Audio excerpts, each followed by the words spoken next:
tonight we are discussing Outlander Blood of My Blood, episode 103, School of the Moon. And this one has an interesting, this says the story is by Curtis Keel and Margaret Yee. And the teleplay, which I guess they mean the script, is by Margaret Yee. And it was directed by Jamie Payne. So all three of the first episodes were Yeah. directed by Jamie Payne. I'm Courtney Williams, creator and producer of Outlander Behind the Scenes. And I am a book and show fan, and I'm enjoying this series. And I'm drinking chamomile tea. We had like 95-degree weather, and then it's like been raining for 3 days. It's so weird. And some water, of course. My overall impression, the first time I watched this, when it first came out, I was pretty engaged and alternatively grossed out and engaged. The second time, I was a little less compelling for me, but I still enjoyed it. So that's my overall impression.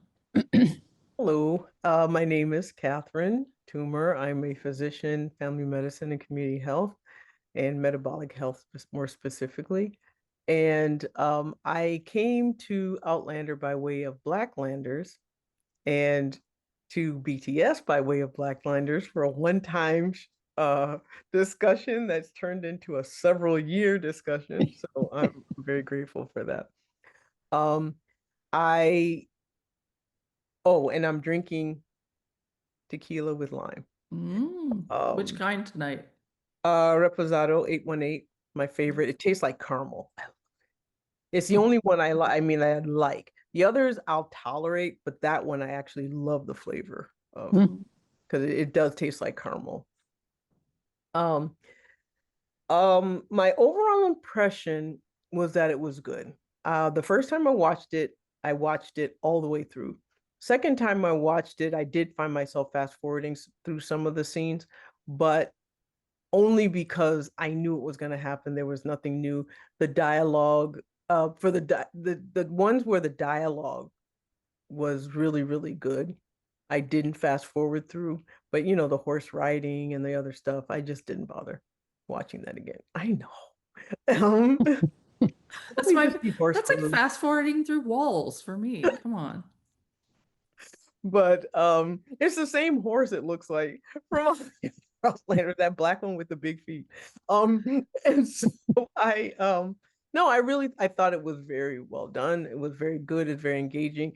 And to be honest, I'm enjoying the fact that I forget that I'm watching an Outlander connected show. I'm not even thinking about Outlander as I'm watching it. And that to me says it's really good. It stands on its own. My name is Carmen Schmidt, and hello, everybody. I write the Outlander Anatomy blog, and I'm a retired professor of human anatomy. I enjoy the show.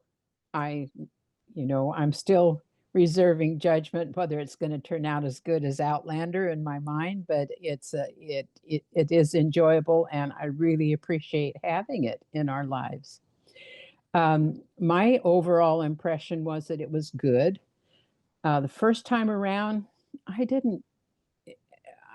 It was, but the second time I watched it, I liked it much better. And I think because the first time, when there's so much going on in this episode that, I was following the dialogue or trying to look at the people, I couldn't do all of it at the same time. Whereas the second time through, I already knew what some of the things to expect. And then I was able to pay more attention to what was going on around me. So I thought it was a good episode, a good solid episode, and it added a lot to the story arc, I felt. Tonight I'm drinking sparkling wine, which I really like, and this time I have a little splash of strawberry syrup in it that my son made for me. Can your son start a company? Please. Yeah, I mean, honestly, sometimes I'm just like, drinks are boring and I want to, I Yeah. just want to hydrate. I want to have water and nothing out of plastic or with a ton of sugar or all that. And I think about your son and just think, I wonder if anybody's making little syrups that you can, I don't know whether they are or not. This was his idea. He doesn't drink alcohol, so he puts it in his sparkling water as just as a mocktails.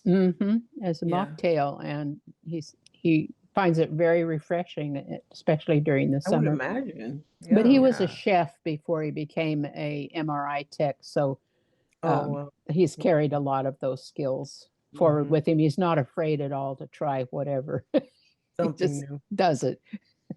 Well, I'm going to search for something like that. So, Mhm. okay, let's start off with favorite scenes. My favorite scene was actually at the beginning with um, Ellen and Brian.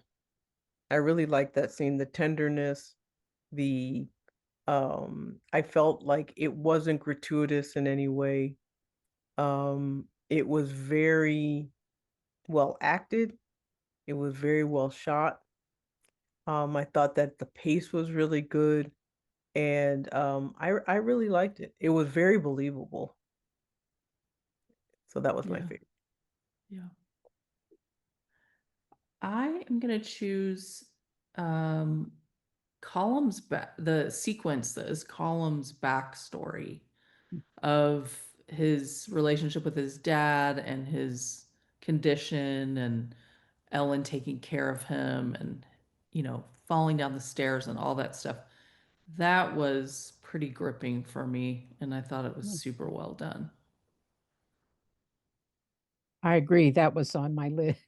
That one was on my list. I enjoyed the oath taking. I thought that was really interesting and suspenseful. They drew it out a little bit. I thought the pledge of the two brothers was especially moving for me, uh, regarding the amount of enmity which they've had between them. Maybe that's too strong a word, but the discontent and jealousy that Dougal had for his brother.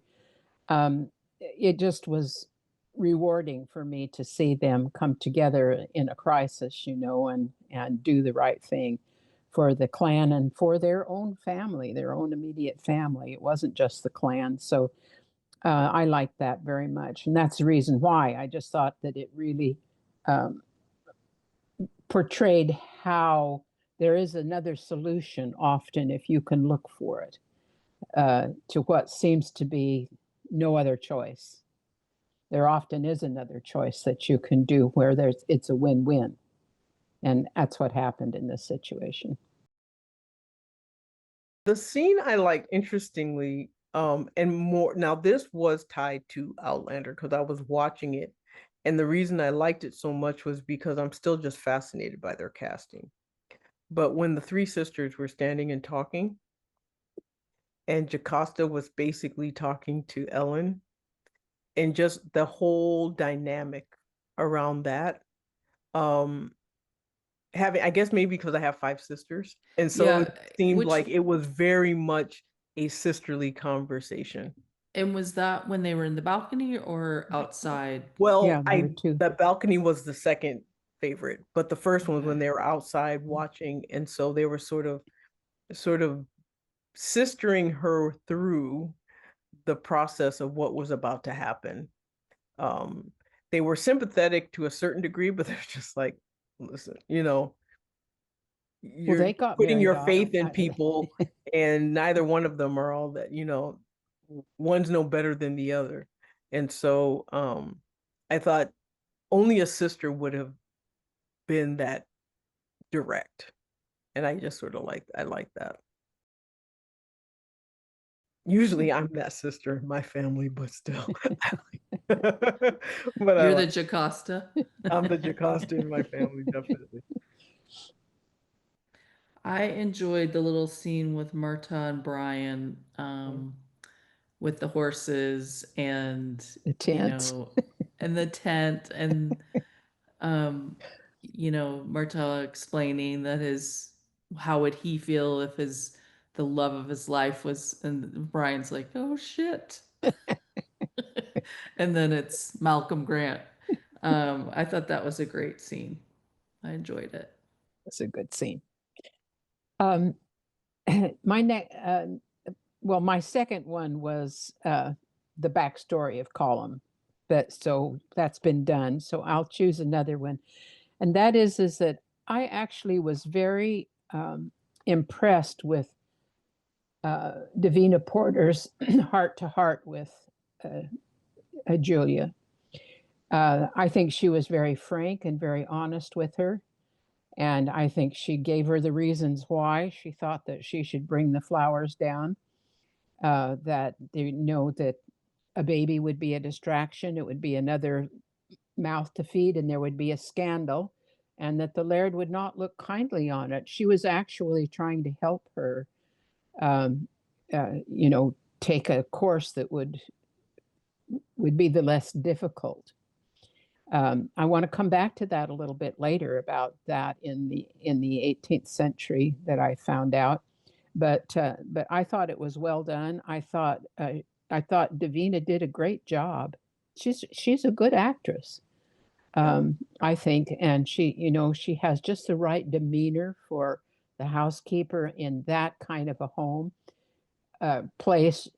She's very different than Mrs. Fitz, because Mrs. Fitz has a different place of honor, and they had obviously a different relationship in that family than what Lovett has with his the people in his castle. So that would be my next one. Okay, so Kathy, what worked for you? So much, actually. Yeah. The writing, the cinematography, the pace, the editing, the sibling relationships, the relationships between Ellen and her sisters versus Ellen with her brothers, the way that her intelligence was the center of the story. And it wasn't, the forceful, I am a woman, I am strong kind of things that you often get with stars, but in their shows. And so it was very, and just her cunning. I just liked all of it. This was actually my favorite episode of all of them. Hmm. Interesting. Yeah. And I know you have described Jenny with exactly that word, Cunning. cunning. So, And it's okay. interesting because Jenny has the cunning of her mother, but the disposition of her grandmother, if that makes sense. So she exudes this sense of command that her grandmother has, and the sensibility of getting to the bottom line and saying this is what needs to happen. But at the same time, her intelligence, I feel, comes from her mother. Who's her grandmother? You said her grandmother. Her grandmother's Brian's mother. Jenny. Oh, I'm talking about Jenny. Oh, yeah. okay. I guess Yeah, I'm yeah. jumping shows, but No, you're yeah. not. Because Brian's mother's in this show, and so is yeah. So Brian's Ellen. Okay, daughter I just was losing track of who. kind of emulates both her mother and her grandmother. Yeah, I can see that. Yeah. I just, which is for me the most amazing part. I don't know if it's intentional, but for me, that is the most amazing part for all of the whole show in general, how Yeah. they kind of have this commonality in looks and personality and traits and all the rest. I just find it Mannerisms. fascinating. Yeah. Speaking of which, just real quick, do we know what happened to Ellen and all their mom? Their mother? No, Yeah. they didn't mention. Red Jacobs. Mother's name, I think, was Anne. She bore Jacob 6 children, but that's all I know about her. She was Obviously, married to. she's gone. Yeah, she's obviously gone. This She was point. married first to Donald Mackenzie, and then Oh, Jacob right. married her. So, if she had any children by Donald, that's never been mentioned. Now that information comes, I found out from the Outlandish Companion. So Okay. it's not actually in the books. Some of this is not actually in the book about him displacing Donald Mackenzie. Okay. What worked? They were trying to gross me out and they did. With his leg. No. What? Lord love it. Oh, Ugh. yeah. Um, let's see. You're doing what worked, though, right?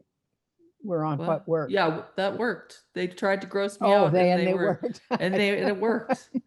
I had Ellen was believable as her father's keen and cunning heir, with the way that she came up with and you know her force of personality and communicating with her brothers and her sisters and just really, you know, and being the eldest and being like, I'm gonna figure this out because my family is at stake, even though she was so pissed off. I thought the opening was clever. You know, at first I was like, oh my gosh, they're just okay, we're here we are in another scene. And then when he's like, get ready for your morning prayers. It was super creative, and then she's like you know how you are when you're like, I didn't want to wake up from that. And then, you know, it transitions to her and Mrs. Fitz, and then the way she thinks, oh my gosh, she knows about me and Brian, and then she's like, Malcolm Grant. That was a great opener, I Yeah. thought. You know, I completely missed the fact that that was a dream and not real. You Oh did no, it? it You was a did? dream. No, that was a dream. I You saw the thought transition, but I was like, oh, so she went back and got to sleep, and then she woke up. it Okay, was a sex dream, baby. yeah. Um, Boy, I'm slow. All right. that's okay.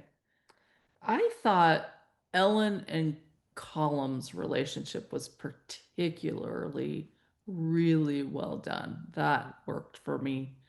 Um, and it was well written, well acted, all of it. It was so believable to me. Um, oh, and I appreciated seeing natural breasts in the brothel. You know, Outlander does that, and I really, it's so nice to not see a you know, nothing wrong with a boob job, but like it's so nice to see natural breasts just I was going to say, hanging but you can around. tell Yeah. that they've had it It's done. funny because I noted that for anatomy. I mean, Okay. medical. So this repeats what you both have already said to some degree, but I thought the Ellen's plan to save her clan and her two brothers was brilliant. It was showed her cunning. I actually wrote that word down, so we've all three of us have used that word to describe Ellen, and it shows her intelligence.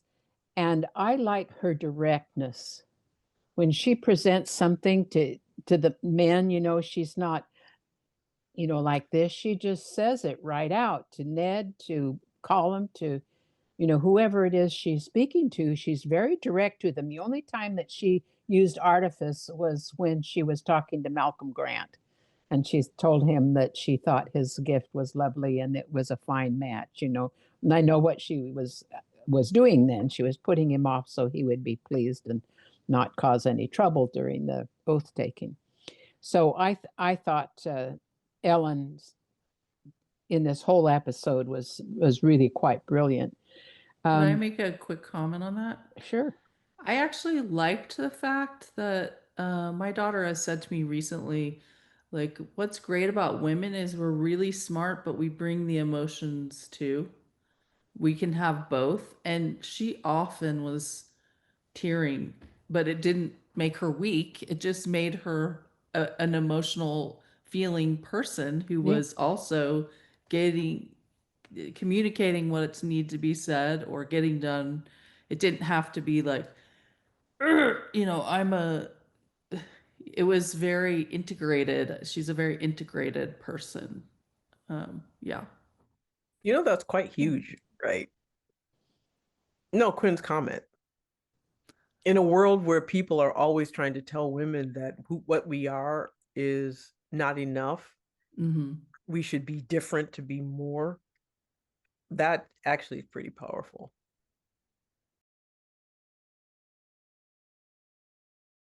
Yeah, she's pretty awesome. Yeah. I just had to say that. Sorry. Thank you. Another element that I thought worked really well was the discussion between Myrta and Brian when they were leaving, and Brian says, you know, he does finally get it who he's talking about, um, but it's really interesting because Myrta says, Brian says, you haven't even said anything to her yet. And he said, well, I've been building up my courage so that I could get ready to speak to her. I just think Murtaugh is just a really clever character. He's great in his portrayal as a young Murtaugh.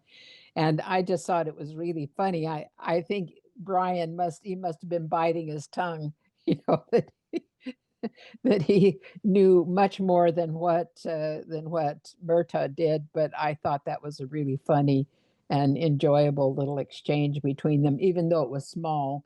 It was a relatively small little part of the episode. I thought it was well done and said something about their relationship to me too, because Brian clearly adores Murta and doesn't want to do or say anything to hurt him or to diminish his hopes or anything like that. But he's a very thoughtful person, and that comes across really well in this particular exchange. Also with Julia, um, but I liked it. I thought that was fun. I do. I am thinking, oh boy, these are best friends, and Yeah, Brian's gonna choose the woman, and Myrta is smitten with her, and that's gonna really. Somebody said in a comment, like, I'm not sure I see this character becoming the brooding Myrta that we know. And I was thinking, or I don't remember if she suggested or it just occurred to Open me that heart can do maybe that. this whole thing is what turns him into that. Yeah. hmm Which will be really sad to see because that he's precious, but yeah. that they're doing a good job of Because he setting never up. marries, does he? He never marries and has children. No, No. Yeah. he doesn't. Yeah, well, Ellen was his one true, you know, what love from afar. Yeah. Hmm. Yeah, but I think they're doing a great job of setting that up and then also setting up why Ellen is going to do what she's going to do. Hmm. All right, let's go to least favorite scene. My least favorite scenes, honestly, are the ones that Dougal is in. I find them very uninteresting. I just find his character uninteresting. I mean, he plays the part well.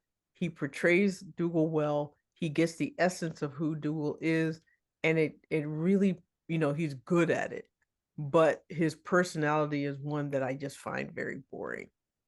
And so the fact that he does it so well means that the scenes he's in are boring to me. He's Yeah. more one-dimensional, Yeah. whereas the other characters have multiple dimensions Which to is them. actually what Dougal's supposed to be. So Yeah, like you said, he acts it very, very yeah. well. But it's just that it's just, my personal preference is I'm more of a Cullum type person than a Dougal type person.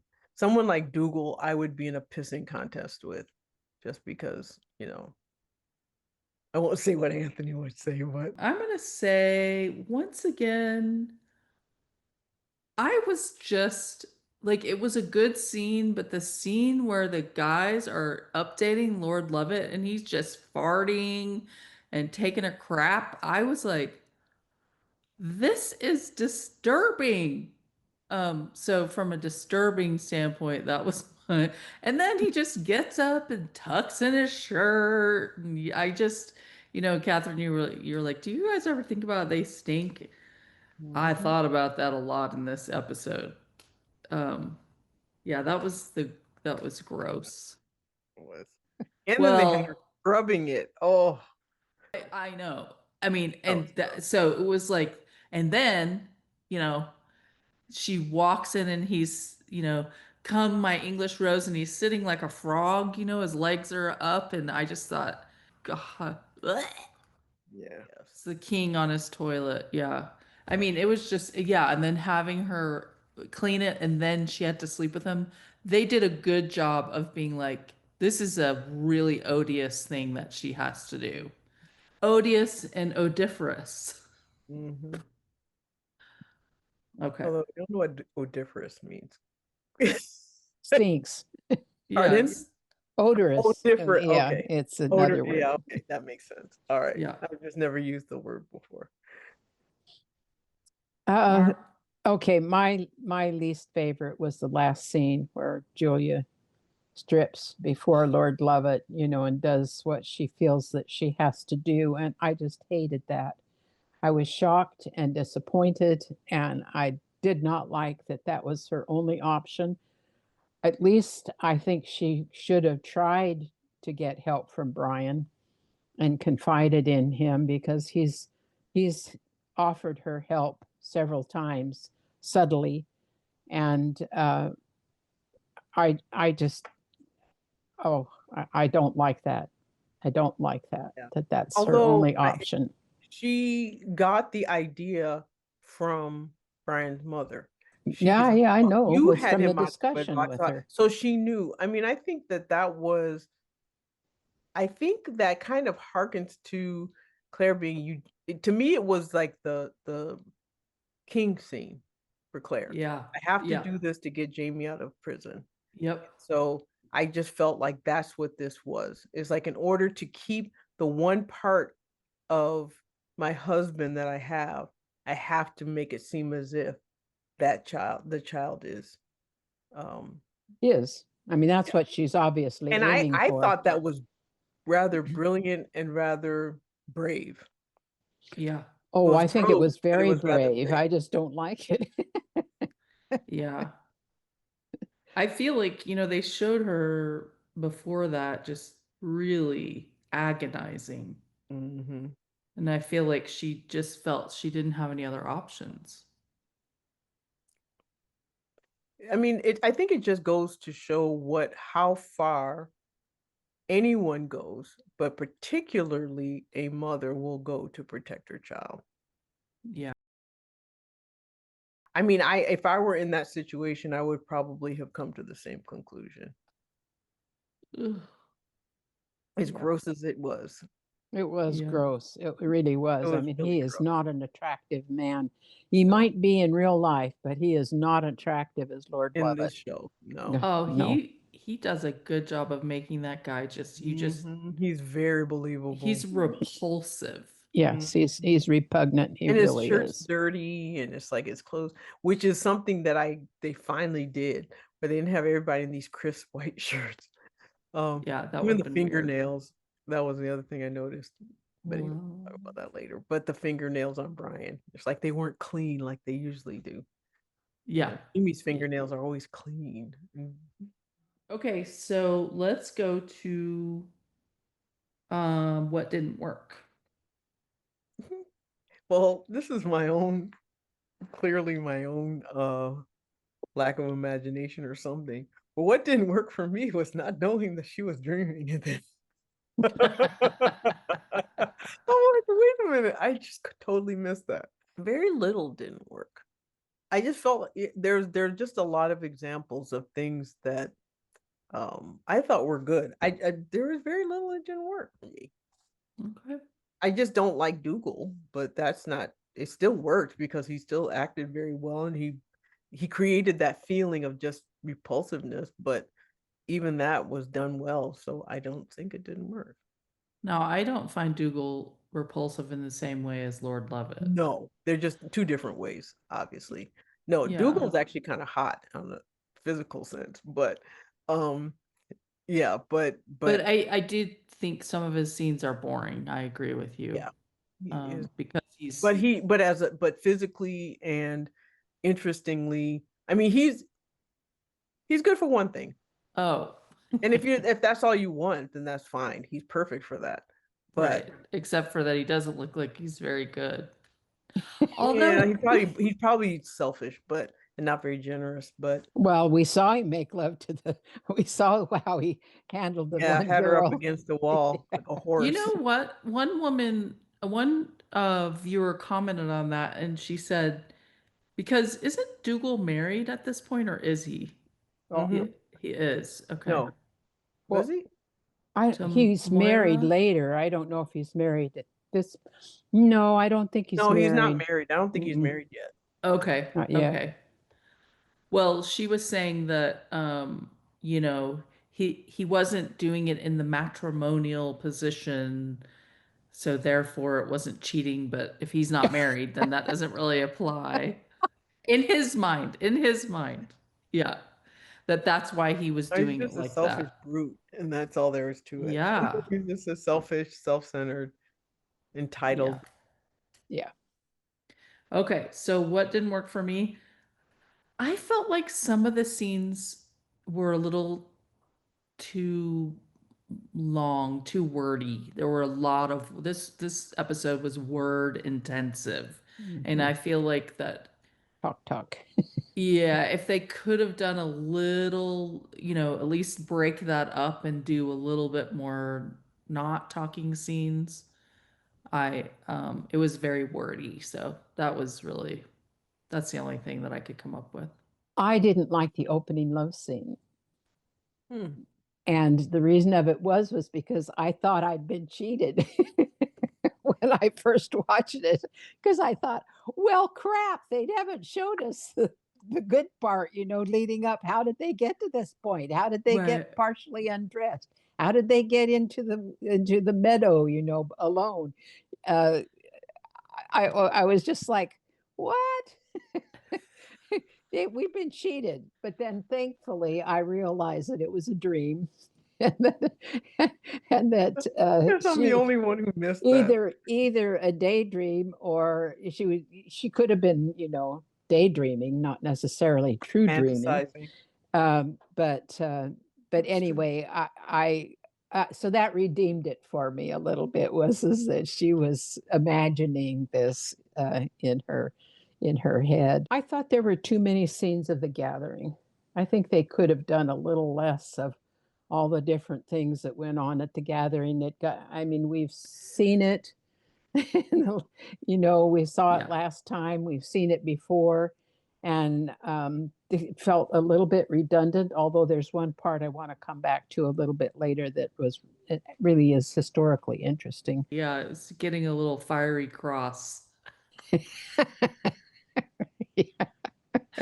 Um, what's your other one? Oh, my other one was that Ellen says to Mrs. Bug, I mean to Mrs. Fitz, um, I'll wear the crimson plaid. Let's make the crimson. And she puts it on, and that, like I'm expecting something. This means something, and then it's just dropped. Yeah, She we never nothing see more her in said it about again. it, and yeah, and Mrs. Fitz says, "Oh, that you'll look wonderful in it. This is a great idea." And then there's nothing more about it. And it makes me wonder if they edited out something, if there was a little bit more. But I mean, Yeah. why even leave that in there if you're not going to carry us somewhere with that? What did it mean? I know. What did the crimson represent? I felt a little cheated by that. Well, to me, it represented that she wasn't gonna be like, "Oh, I'm this pristine, whatever." That's not my, Chaste and yeah, that's not yeah, who my pure. character is. But you're right. We never saw it again. I Yeah. wondered about that too. Yeah, I would have liked to have seen what the crimson meant and why she I wore it, thought it what she was was going his to do with clan it. colors. Not that one. That was before he gave her the clan colors. The crimson was just like, I mean she was the getting shawl that she put dressed. on, and she said, Yeah, "I'm going to be daring and put the red." yeah, Yeah. the But it was in the crimson. same scene when she was handed his colors that were also crimson. No, that was in the dream, right after the dream. Maybe she Yeah. wanted crimson because she had just had that dream. Well, yeah. And then it turns out his colors were also She's like, I'm no virgin, but you ruined it, Mrs. Fitz. Yeah. Mm. I'll never forgive you for it. Let's go to, let's see, things I noticed. Oh. Catherine. things I noticed. I noticed in the opening scene how pristine her skin was. There was a comment, and I know this harkens to Outlander, where it was very surprising to Mrs. Fitz that Claire had such a clean back of skin, like no scarring. Oh, Mhm. right. Because usually in that life, there was always something happening that just left scars. And so Pox, for the one idea thing. that it's a soft life, and so the fact that Ellen's skin was unmarred Mm. meant that she was clearly someone who didn't do a lot of physical labor or didn't do any. Yeah. And so that was my first, what I noticed first was that it's just unusual, even now, to have skin that's that um just unmarked. Yeah.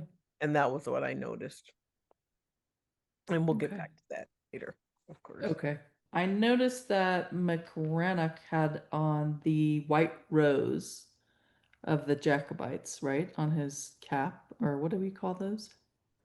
Tams, aren't they? Yeah, Tams a or tam. Yeah. I noticed that Brian and Myrtle had a one of those meat drying racks set up at their campsite, which reminded me of the, Native Americans that we saw. Um, I noticed the horse saddles. They don't have horns. They're really interesting looking. It looked like a piece of leather goes down and either, I'm guessing, becomes the stirrups or the girth in a different way than saddles that I know of Western. work. Yeah. Well, I mean, and I just wonder if they're You mean historically English saddles? accurate. And not quite Western, not quite English. Well, I wouldn't call those English, but I just think they're No, I'm saying they weren't English. That's what I right. was. I think they're historical. Mhm. Uh, they were pretty though.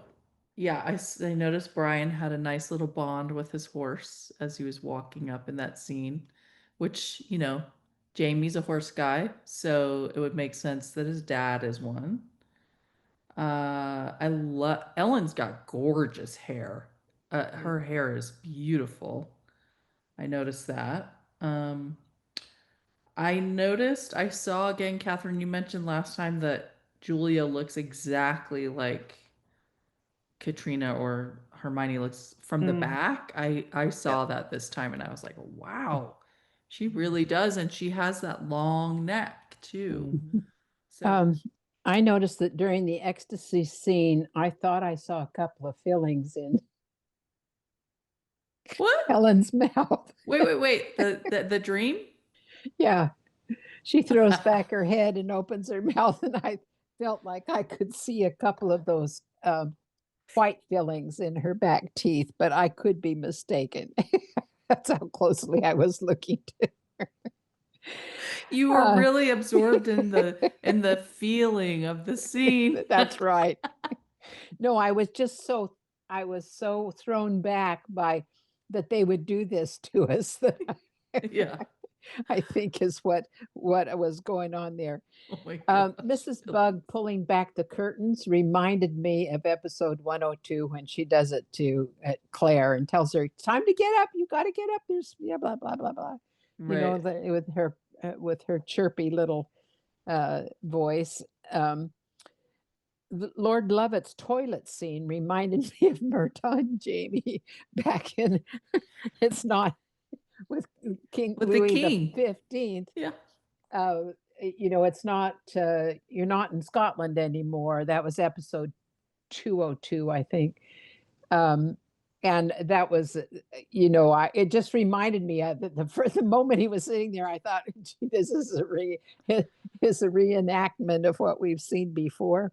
Well, and I mean, alliteration wise, that's probably what they were trying to get across is that he thinks of himself as a king. Yeah. Yeah. And so he has his audience there as he's crapping like a Yeah. king would.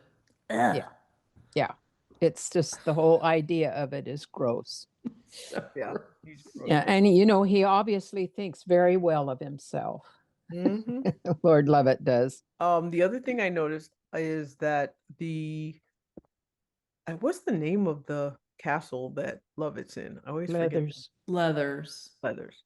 How it shows how it's dilapidated. Like every time they show it from the outside, there's that left side that always looks like it's about to crumble. There's no roof on it, and there's just like this stuff. So I noticed that. Um, I noticed how, in contrast, how the Castle Leoc looked so regal by comparison. Because at that point, we haven't seen the Grant home yet. Mm. Yeah, we have. We have in that. Yeah. We saw it in episode 2. Oh, that's right. And Yeah. so like that Isaac was Grant. more of like an English grandeur. So that was Yes. more like English, like it harkens back to Sandringham. Mm-hmm. And so it was very much the difference. One was there were castles and his was more of a palace. Yeah. And so but I did notice that the walls the walls of the stone walls and just the masonry and how, you know, that was and the difference between the two. um the other thing I noticed, I did how much Hermione looked like Katrina. I mean, it's from behind there were certain angles where you could not tell the difference. And I also noticed how much they have made the characters now have so much resemblance to the Outlander characters. And not only just in the way they look, but also in um their characteristics. So like the cunning of Ellen and the cunning of Jamie, the um the tenderness of Brian and the tenderness of Jamie, the forehead of Brian and the forehead of Jamie. Very much the same. You know, just a lot of different similarities that I felt were um and I don't know how much of an accident, if they were like happy accidents or if it was intentional. And that, so I did notice, I do find myself thinking that the whole time. It's like, I wonder if they did that on purpose. I did notice that. Yeah. Okay. I noticed that they both get that forehead from gross Lord Lovett. That guy has a 5 or a 6 head. I did see some Jenny mannerisms on Ellen. So when she's talking to Dougal on the steps in the Great Hall and she takes off, she does some kind of movement and it was Jenny, Jenny, Jenny. Um, so fun that they do that. Uh, I did wonder, I was like, Brian's hands are really dirty, and Ellen, this it's probably medical and anatomical, might get a yeast in. I thought that too. We'll talk about that. um, I His noticed hand's that soon going to be clean. what? Yeah. Ooh, Carmen. Oh.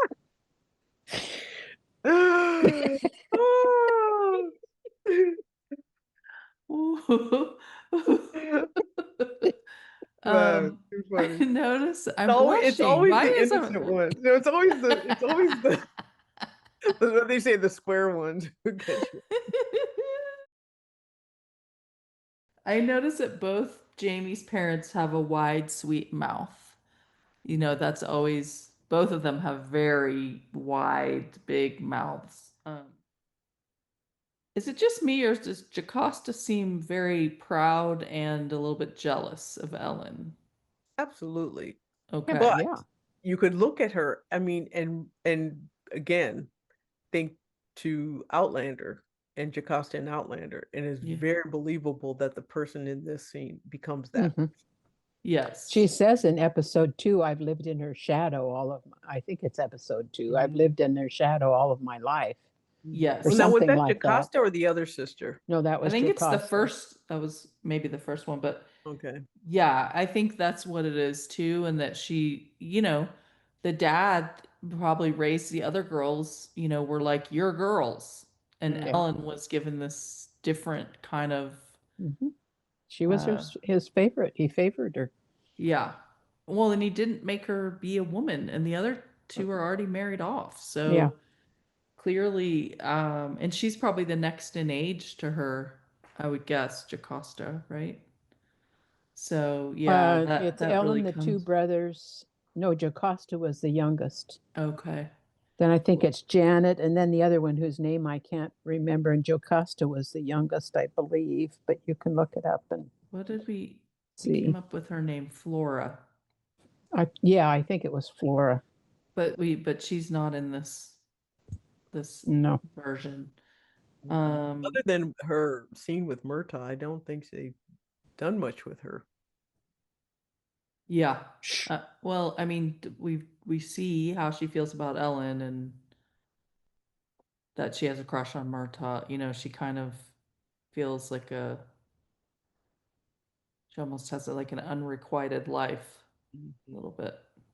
Um, I noticed the sweet look on Brian's face for his mom when she gave him the drink. He pauses and looks after her. Well, I detected a couple of times when Brian sounded just like Jamie, like Yes. Sam. His voice was, I could have sworn it was Sam speaking, honestly. I mean, they were just the intonation and the sound, it was just so much alike. Yeah. Um, And the the other thing, cadence. yeah, the Mhm. cadence. Yeah. Yep.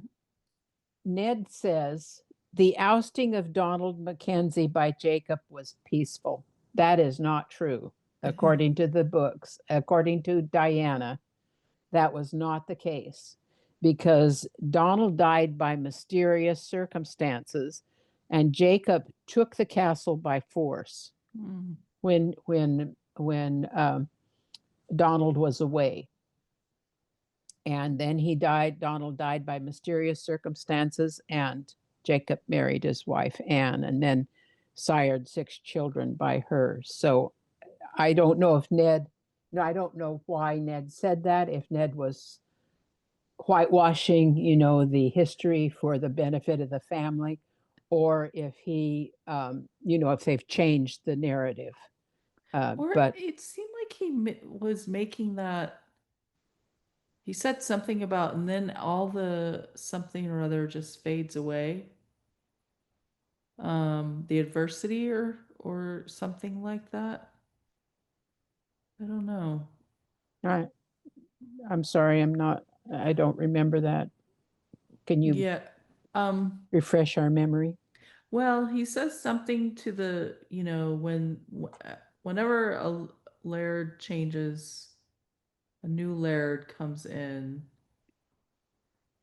I didn't quite understand what he was saying, to be honest, because I felt like he said two contradictory things, or was Well, kind of he's rather saying, sly. yeah. So like it's peaceful, kind of said that, but he kind of was like, I almost get the feeling that he meant like it's peaceful for the moment Mm. that happens, and then I don't know. Anyway, I thought it was just a more complicated. I thought he was saying something more complicated than just that it's a peaceful thing. I No, don't know. what I was saying is that he said that when Jacob took over the castle, it was a peaceful thing, Okay. and Okay. that's not what Diana says about it. Right. Okay. So Jacob is a character that she has imagined, whereas Lord Lovett is not. But what he does, I mean, she's obviously used her imagination there, but there was nobody named Jacob Mackenzie at that. Oh, so he's not a historical. No, Oh, he's not. okay. He's fictional, and Okay. she commented in the Outlandish Companion, Volume 1. That is where she says that this additional information that he took the castle by force. So Ned is Oh. telling a story differently than what Diana tells, and I don't, you know, that I don't know how to reconcile that. It's not my job. I thought it was really interesting as Dougal and a Column were pledging their oath to each other that Jocasta and Janet knew immediately that Ellen was the author of that. They both looked at her and Janet makes a comment. She says, you managed artfully as Dad would have done. And, but they both, I mean, they knew those brothers didn't come up with that. So Do you think the brothers know that Ellen came up with that? I I doubt don't it. know. We'll find out. Maybe we'll. Ellen might. I Ellen don't might. know that. Probably Ned would not tell them that. Mm-mm. No, because they would, if they're like my brothers, they wouldn't want to do it. Yeah.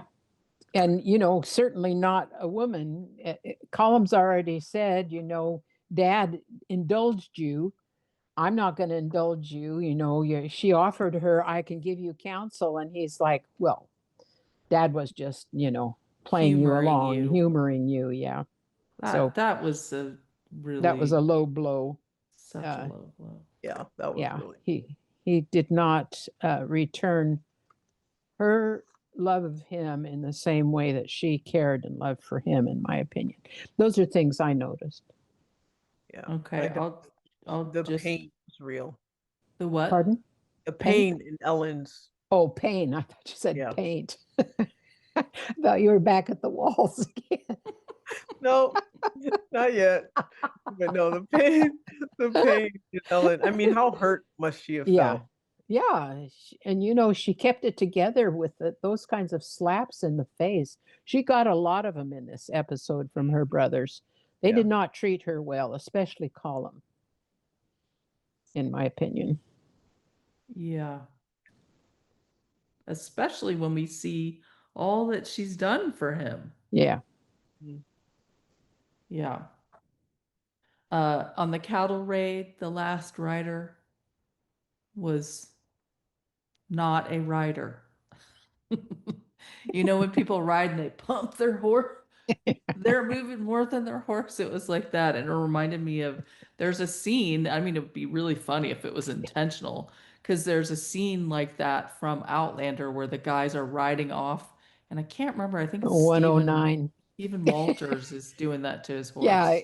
and Rupert, they're riding off to go get Ellen at Fort William, and they're riding across the sunrise, and you can see Jamie's riding really well, but the two of them are just Yeah. Yeah.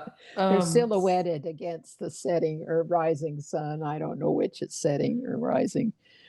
Yes. I noticed that Colum didn't drink after the people took their oath like he did in Outlander. Why do you think that was? COVID? Might have been. He had never been to one before, right? Yeah, that's true. Yeah, but wouldn't Well, as Ned far as say we this is know, what you do? Or yeah, he may not have known the protocol entirely. yeah, It was different in that regard yeah. than the one that they did later was much more formal. I felt. Medical, anatomical. Well, again, anatomical, the things I noticed were the Ellen skin being very flawless and even toned, and I don't think they can fake that with cinematography. That's just her skin. So this is someone who's clearly stayed out of the sun, or as a redhead, that would make sense. Yep. The other thing I noticed were the nails, and thinking, oh gosh, that dirt inside. Anyway, so I thought about that. I think they portrayed her sexual pleasure and arousal in a realistically. I noticed Dougal's back and the muscle. He didn't seem very muscular. Now he had a very large back, and he had a very big, but it didn't seem like he wasn't ripped by any means, which is actually quite realistic, I guess, as Yeah. a son of a laird who, um, he would be large but not toned. And so that was very realistic. Um, but mostly what I felt were the psychosocial parts of, I guess would consider medical, but the nurture versus nature, and the fact that of the three daughters, how Ellen's self-esteem was so tied to her father's attention. Yeah. And you see that repeated over and over and over again. That, girls growing up, it's like they get their intelligence from their mothers, according to studies, and their self-esteem from their fathers. And she clearly was an example of that. And I just kept thinking that throughout, that this is a clear example of the psychology of parenting. And then, of course, and so when her brothers tried to put her down, it didn't work because her self-esteem was just way too high. The fact that Julia was pregnant, that I couldn't quite get the timeline though. They seem to be jumping all over the place with the timeline and the visibility and all the rest. But and I missed what it was, and I'm sure you're going to talk about this. I missed what it was that she was being given to I got it. potentially induce an abortion. Thank you. I do want to comment on something, and that is that it's been shown that intelligence is contributed by both the mother and the father. Now it's not just the mother. They did used to think that, and that was taught for a long time, but now that has been altered from what I've read. Bringing down the flowers, which I had never heard before, that term is an old euphemism for inducing menstruation, causing miscarriage or an abortion. What's interesting to me, and this could well be under lawyerly, which I'm not, but abortion wasn't illegal in the 18th century in the UK. So she could have done that and and even if it had been found out, she wouldn't have necessarily suffered any legal problems from that. What Davina was giving her was Savin, Savin, and it is a derivative of the juniper plant. The plant, the oil, and it's used to flavor gin, and that is the flavor of gin. It's juniper in it. But that apparently, she said, what Julia said, well, what's this for? To strengthen my blood? And apparently it can bring on menstruation and loss of a pregnancy. Davina did say it needs to be done early, though. You don't want to wait later because it's much more difficult if you do that. That was a compound fracture that Colum suffered when he fell down the stairs. He had broken his leg already once, and then when he tried to walk on it and it wasn't fully healed, it gave out from him, and that was the tip of the end of the femur that was sticking out from his skin. Did it When seem rather small to you? what the The femur? size of the bone itself, because I did notice that. I think it was splintered. It looked to me like it was a green stick fracture type thing where it was a oblique break through the bone, and just the end of the bone was sticking out. But that's my take on it.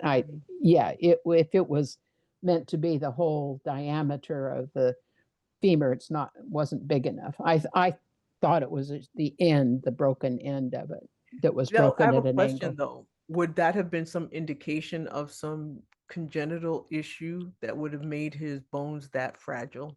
Oh yeah. So So that his femur was not as large as it should have been? no, that's not the case for the disease that um, we He think has. he had, the Toulouse-Lautrec syndrome. Now, Okay. that can only be diagnosed via genetic studies. So you can't do it physically because there are too many crossovers with other kinds of bone type diseases that occur. Um, so Claire was guessing when she said it was looked like to her like it was Toulouse-Lautrec syndrome. But in that, it's also known as pink dysostosis, pink node dysostosis. And but it's much easier to say Toulouse-Lautrec syndrome. But anyway, it is a genetic disease in which there is a disturbance of a particular gene that encodes for enzyme called cathepsin K, and that is necessary for bone resorption. And so they have dense bones because they're unable to resorb and remodel their bones as the person ages. And that's our bones remodel throughout life.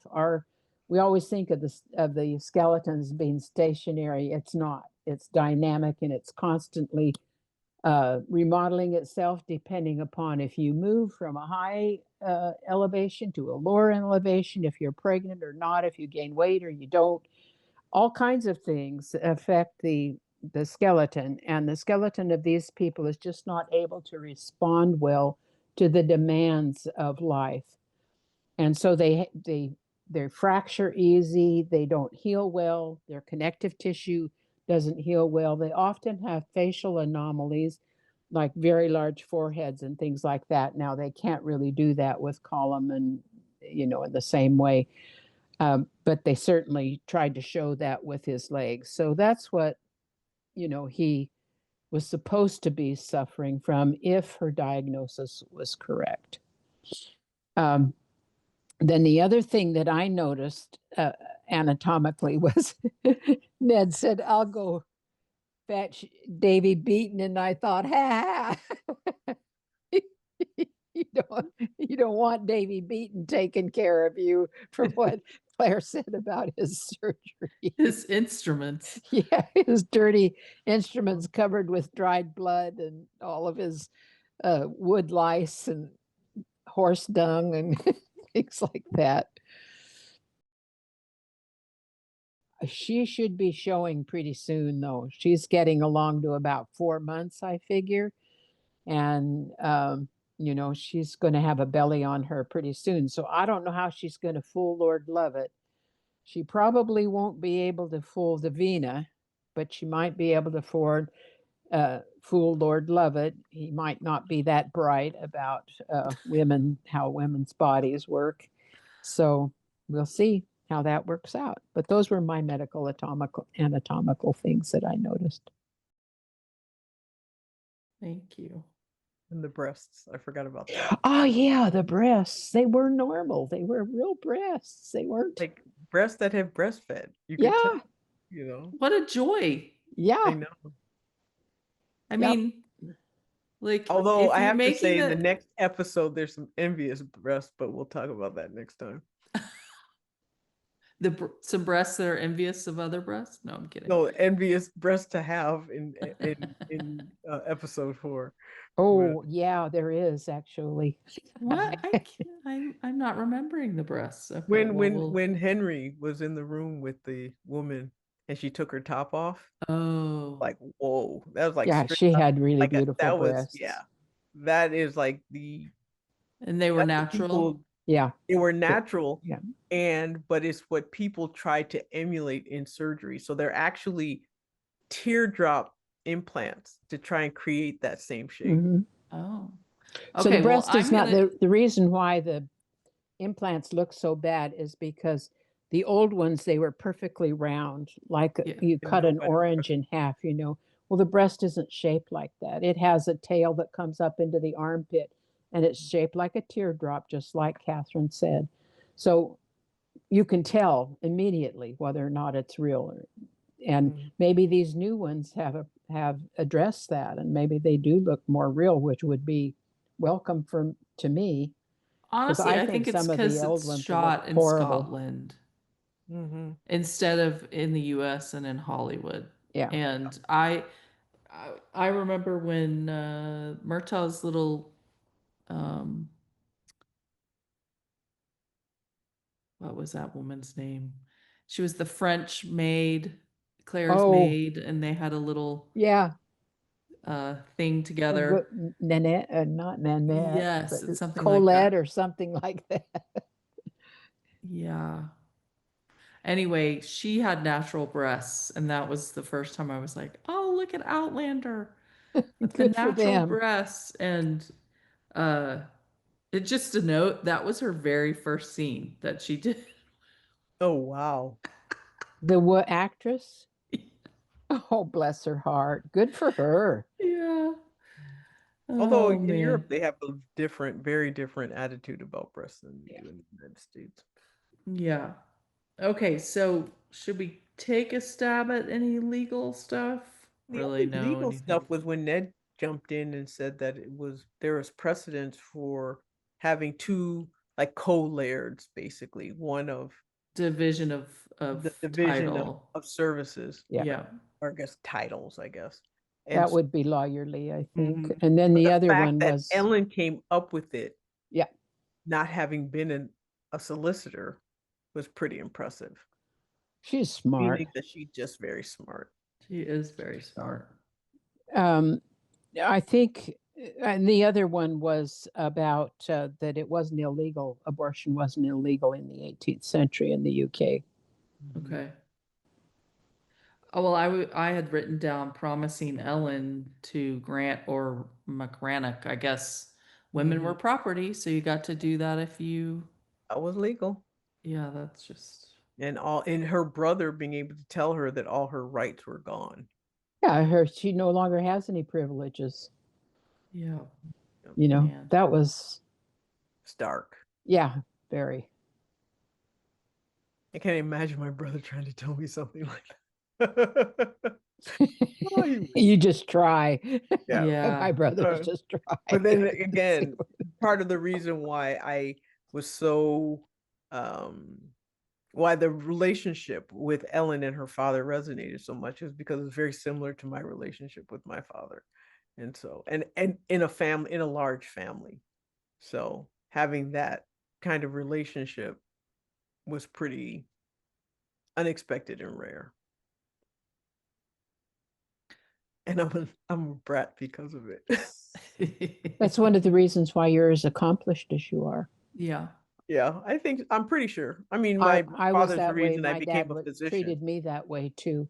Yeah. And that's why I pursued higher education and, and an unusual um, profession, especially At in the those time you did. days at the At the time. time you did. Yes, Yeah, right. absolutely. Absolutely. Which was a generation before you ladies. So, Mm-hmm.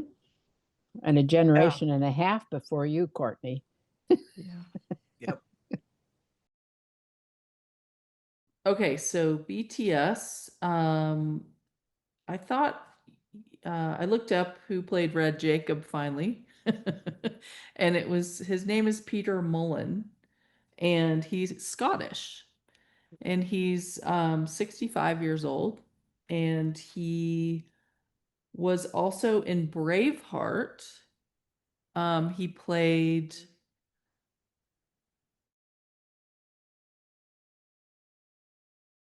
he is the one who's right behind, he's right there. Yeah. Okay. So, yeah, so he was in Braveheart. He was also in Train Spotting. Hmm. You don't Yeah. even get through those. They were just so gratuitously violent. Oh, yeah. Oh, Train I Spotting just was don't. I heartbreaking. don't like Guy Ritchie movies. Um, he wasn't one of the main, group in Train Spotting. He played a guy called Swanee or something like that. And there's a scene with him, and it's a speaking part with the main guy, Ian McGregor. I believe so. Yeah. And he was also in the movie War Horse. So I kind of looked at these movies, and Jeremy Irvine is like the lead role in War Horse. I was like, that guy looks like Henry. Anyway, so these guys have all worked together. Oh, That movie, I interesting. want to watch that movie. It has like a really great cast. But anyway, What so year is it set in? Do you know? Warhorse. Uh-huh. I think it has to do with World War I, Oh, okay. maybe. Um, I'm not sure about that. So anyway, I just wanted to, kind of give him a little bit of his due because at first we just saw flashbacks and I didn't know how much we were going to see of him, but we see a lot of him and I think he does a really good job. He's really good. Yeah, as Red Jacob. Mm-hmm. So the woman who wrote the teleplay and co-wrote the story, Margaret Yee also wrote episode 707, A Practical Guide for Time Travelers of Oh, Outlander. I was gonna say that name sounds very familiar. yeah. Yeah, so we saw her in the first half of season 7. Um, and for the life of me, we haven't done that episode yet, so I can't remember. I mean, it's been too long, I can't remember what it is. We'll get there. And I just thought as I was watching, especially the scene with Ellen and Colum in Colum's room, I was just kind of curious about, they have a huge warehouse in Cumbernauld, which is the studio for Outlander and presumably this show too. And I just wondered, and they had kept a ton of these artifacts. And I just wondered if they just went into and said, we need Column's room, or if there was even, because they usually rebuild the sets, the actual rooms, because there's just not enough space to keep all of them up. They repurpose them. But all of the set decoration pieces are in the warehouse. So Well, I you know just, that there's gonna be somebody who's gonna put them side by side.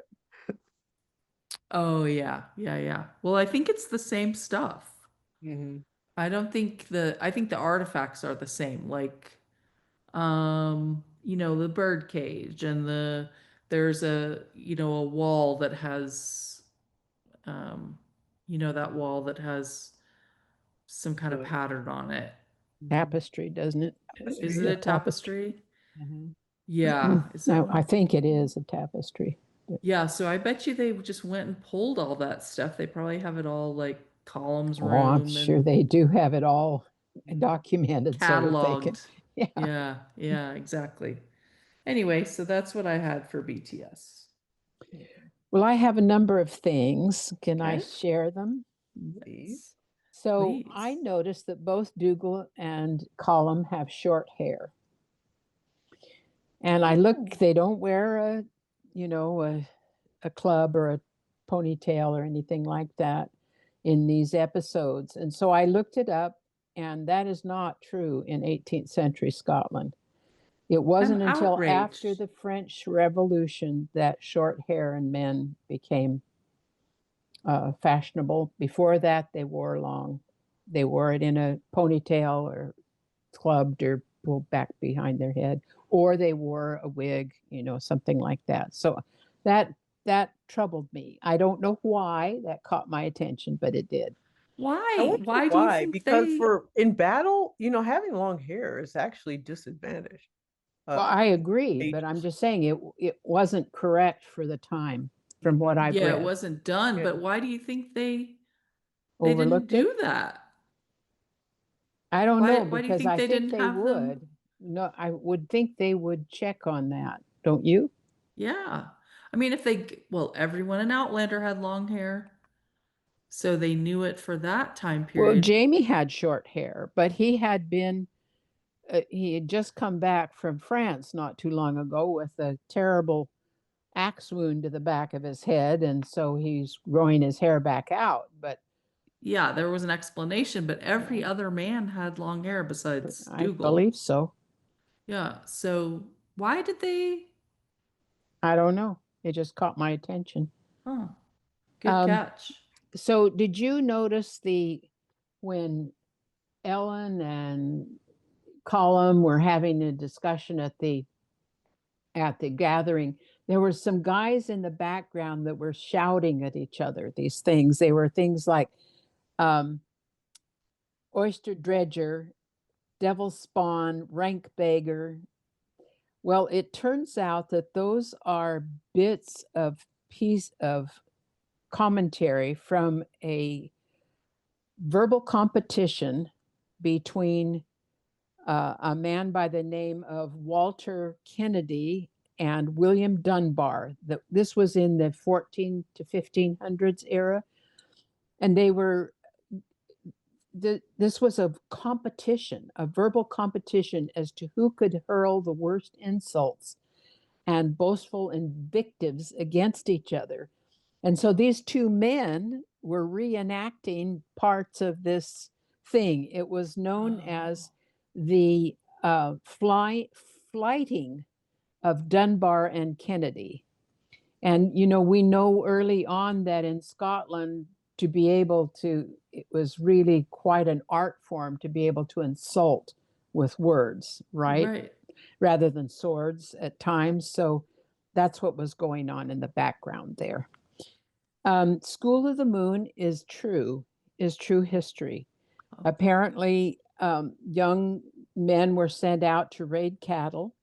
They did this as a resistance to British rule, although I don't know how that works since they were raiding their fellow clansmen, but that's what the thing was. And that when they raided in the moonlight, it turned them into the Catamaran that they mention in the show, and that's the term for young men who went out raiding cattle, and that it showed their true colors, I guess, in the light of the moon. Jacob called Ellen, and I don't know how to pronounce this, Munshad. My blessing Munsak. is what that means. Mm-hmm. My blessing. Ellen says, pride goeth before the fall. And I thought, that sounds really modern, but it comes from Proverbs 16, Mm-hmm. Oh, 18. So in it's the in the Bible. Bible. And then I looked to see whether or not, I looked up to see whether or not there were people of color in the Highlands in the 18th century, There should because have I been. didn't know if Una Hayes was just a tip, sort of a politically correct tip, Mm-mm. or if No, this it was was real. slavery. It's real. Yeah, And they were slaves. they weren't all, some were They weren't free. all slaves, but there were slaves brought to They the. were slaves, some of them were servants, and some of them were free. And Mhm. so there were people of color Oh in the yeah, Highlands in the 18th century. So I wanted to check that, and that is correct. that is correct. Yeah. Yeah. Good stuff. Okay, let's go to favorite lines. Well, the most obvious was the one where it went from Brian saying something to her waking up to the same line, Oh which yeah. totally missed was from a dream, and I just thought it was just clever editing, but that's okay. Um, the main, actually, the one that I felt that just was that kind of hit me the most was when Julia walked in the room and she said, "Forgive me." I was just like, I had, this is not favorite, but it was pretty piercing. And I think you mentioned it, Carmen. Dad's promises died with him, and so did your privileges. That broke my heart. Yeah. yeah.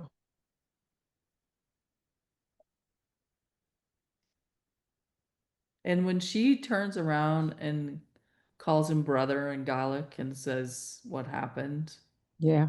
trying to like, how do I reach you? What And happened between us, yeah. And he thinks he's doing the right thing. Of course, yeah, my view is that those guys were abused. I feel like their dad was a complete asshole to them. As lovely as he was to Ellen, he was a shit. And I realize that's how they did things, but that had to play into somewhat why the brothers are like they are and how they're treating her, and maybe some jealousy too. I thought Ellen's line, Dougal is to blame for the Grant's displeasure. Why am I being punished for his sins? That is a really poignant and truthful line in my opinion, that women must have uttered for centuries over the centuries. Why do I have to pay the price for you doing this or you not doing this? Yeah. And it's because they can do it to women and have done it to women. Um, before I get on my soapbox, I better leave that. You can get on your soapbox. That's okay. Well, it really gets to me. So, Yeah. um, I also liked Ellen's statement, I took care of you. I nursed you when you were broken. You stand here because of me. She stood up for herself in this very well in this episode. And, she's reminding him he owes her, honestly, and he's not living up to that. I noted you're a fool to think he did anything but humor you. I thought that was just vicious. Yeah. Why is it whenever I pair you two together, everything turns to shite? Red Jacob. Yeah, he wasn't very nice to his sons. They were a disappointment to him. Mm. Ned, sometimes grief, it feels a lot like fear. Yeah, did you get that?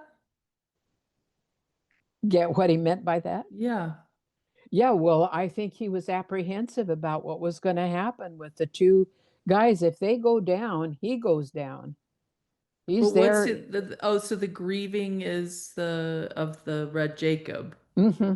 Yeah, that's how I took it. Okay. Yeah.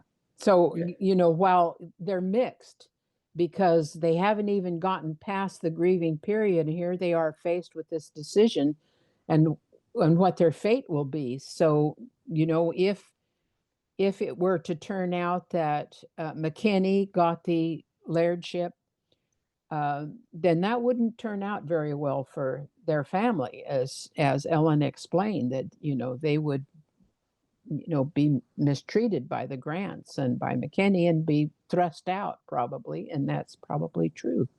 Yeah. They would. She Um, would probably have a higher position than her brothers again yeah, and sister, so her family was more important to her than that, even though they were asses. go Okay. ahead. I've got never fear the darkness, Munsuck. It sheds a light on who It we really sheds the are. light on who we really are. Yeah, that was a good line. Yeah. That's the whole point of the School of the Moon. It was supposed to illuminate who you were as a warrior in that instance. But uh, yeah, so And then Jacob says, "You're not but a cripple." He wasn't very, no, he was no. ashamed of his boys. Yeah. If he probably treated them the way he treated his daughter, they would have turned out better. Exactly. Exactly. But child psychology wasn't a thing then. Exactly. So I liked when Colum said, "Help me, brother." Yeah. When Dougal helped him kneel, and he said, "Help me, brother," and I think that was a brilliant thing to say. I'm hopeful that it was really real and he wasn't just manipulating the audience, because um, that would bind the clan together. That Mm. watching two brothers who had been fighting with each other come to a peace and come to an agreement that would work for everybody, that kind of compromise, that would really do a lot to help them move forward as a clan. So I thought that was really a very good line. I also like the line that Una Hay said to Ned, a bit different that one. regarding Henry. Yes, he is. Not like whom she's used to, and apparently, this isn't the first time Ned has visited the brothel Oh because no. I she know. I wanted to wonder know what if his that usual yeah, is. is you want your usual? Well, we thought that was the first time, when we saw the wedding episode and he was brought the dress, went and got the dress. Apparently not. Yeah. I just wanted to say that I thought Column, and I don't know if this was planned with Ned, but pointing, just stating my legs, I can't. This is my flaw, but you will never break my spirit, and I have my brother to be my legs. Not many leaders start with what's their shortcomings are. That was well done. That's why I Yeah, like that scene very yeah. much. Yeah. And I thought Sam, the guy who plays Dougal, did a good job because, he still was, when he said, "Help me, brother," he had a look of like, ugh, because that's what they've been taught, Yeah, obviously, by their dad. yeah. Don't be weak. Don't be, Needy. cripples is bad, all that stuff. So he played that well. Ellen saying being a warrior is not what makes a good laird. I thought that was really important because she was trying to, yes, there are times when you do need to be a warrior, but most of the time you don't. And that's what she was Types of saying to war. Colin. She was really giving him good advice, and he was Mhm. not very. I was really disappointed in his behavior toward her after all that she had done for him over the years, and showing it. And he did have the decency to look a little bit ashamed at one point in their discussions, but Yeah. yeah, but he was disappointing in that regard. Standouts. Um, I felt the standout in this case was the acting on a lot of different levels. And I felt that the sophistication and intelligence of the storyline was definitely a standout, and I enjoyed that. I'm going to mention Harriet Slater, who plays Ellen. I feel she had a huge role in this Mhm. episode, and I thought she was very convincing, as we talked about, as being strong, but also emotional and cunning and thoughtful and navigating and all of the rest. I thought she did a great job. Well, I had Ellen down. I thought Colum, whose his name is Seamus McLean Ross. I thought he did a really good job. I don't like how he behaved toward his sister, but I think he was very credible in that role, and so I give him credit for. It was a complicated role, like Ellen's was complicated. Dougal's was not especially complicated, although he did a good job at it. But these two had complicated roles and very controversial in a lot of ways. Uh, you know that that caused me to admire their acting skills because of that. Yep. I had him too.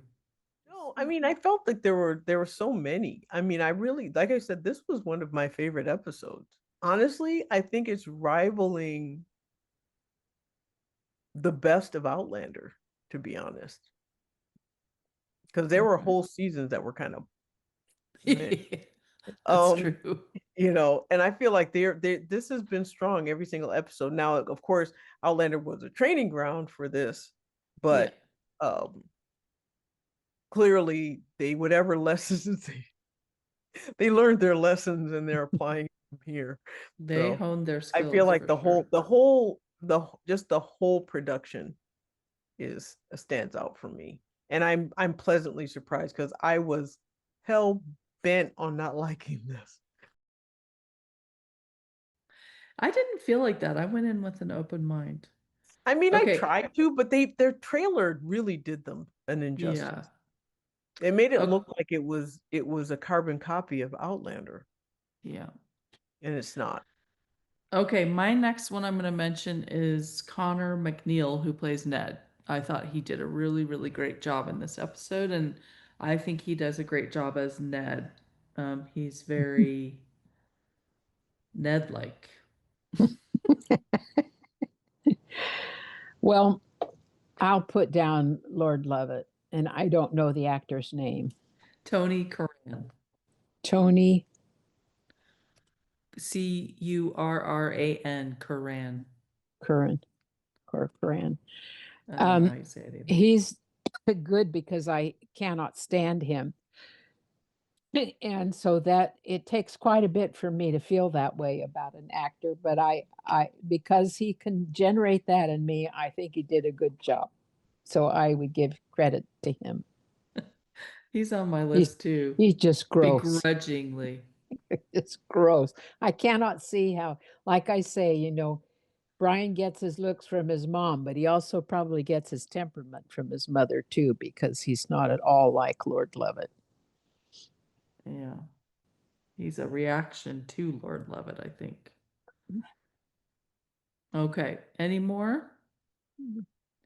I just mentioned Red Jacob, Peter Mullen.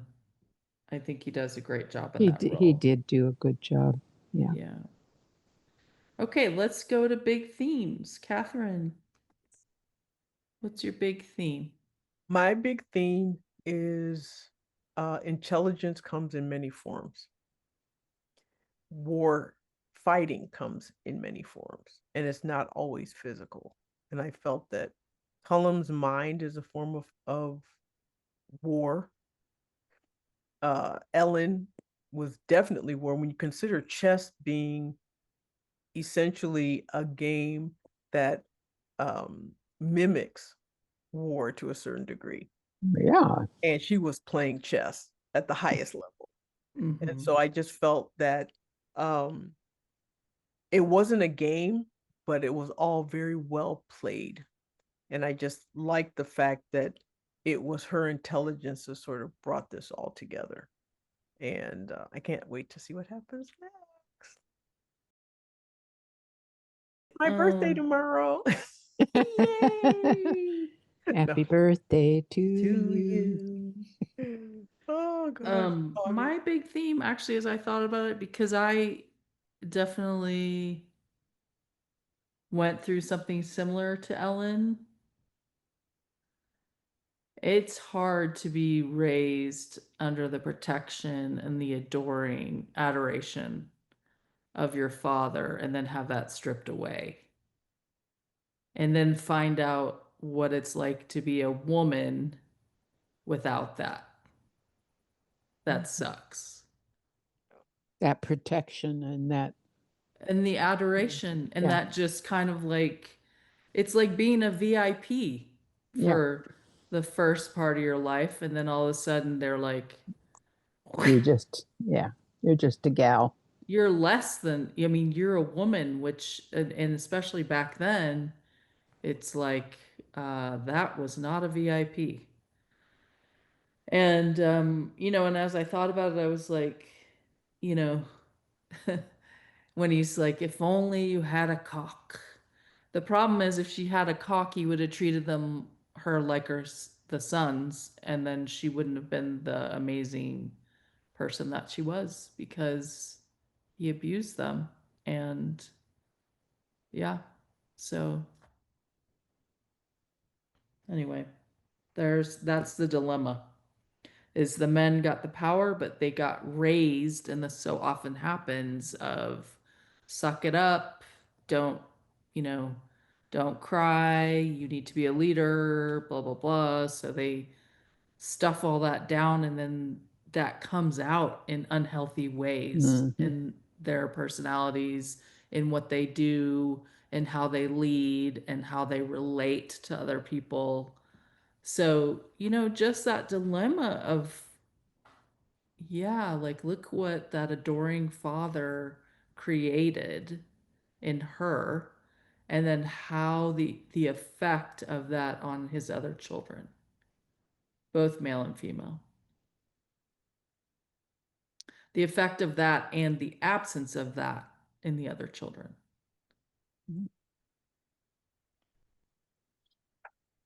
Well, I put it more, a little more succinctly. I said Ellen should be Laird. Cock or not. She clearly has the wily skills, the intellectual power, Mhm. the deductive abilities to do the job, And and the ovaries to do it. the ovaries to do it. That's right. So she should be Laird. Mhm. And she can have a war chief. She could have a war chief to do her anything that needed to be done physically. She doesn't have to be out leading it. So it's just, you know, just the way it's been for eons. But I mean, they had queens back then, so Yeah, but not in the But their Highlands. birth, Well, no, they if wanted. she, if she was the oldest, maybe, but if she's, Mary, Queen of Scots, she Yeah. is the oldest, isn't she? She isn't is the Ellen's not oldest. Ellen's the oldest? Yeah. Yes, Oh, but I I think it's think because the queens didn't have brothers. If they had brothers, they would not be been queens. yeah, I Mm. think that's probably true. That Elizabeth had a brother, but he was sickly and died. I Mhm. think he had hemophilia or something like that. Yeah. But yeah. Anyway, I think she should be Laird. That's the message that I got out of it. She had all of the skills. She solved the problem. She figured out how to save everybody. So, and then I had one other. Politics hasn't improved over the centuries. It's still the same shithole that it's always. Yeah. Well, I was thinking when you were talking about the abortion, I was like, well, that was more modern back then. Yeah, Yeah. yeah, it was more open about Or even now, like my daughters have stopped ordering, which is actually better for them financially and health-wise, but they don't do DoorDash because ICE is in DC and the National Guard is in DC and they're retaining. They're what? going after, they see people delivering food and they go after them. They just assume they're illegal. And Oh, so, and because you can follow your food in the app, and it's Yeah, like it goes and goes and goes, and now suddenly it stops.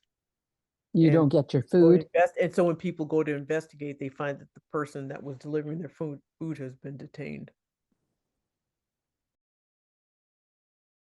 I'm To going to go, ladies. Yeah, okay. I yeah. love you both. Bye bye. Love you. All right. Happy Bye. birthday.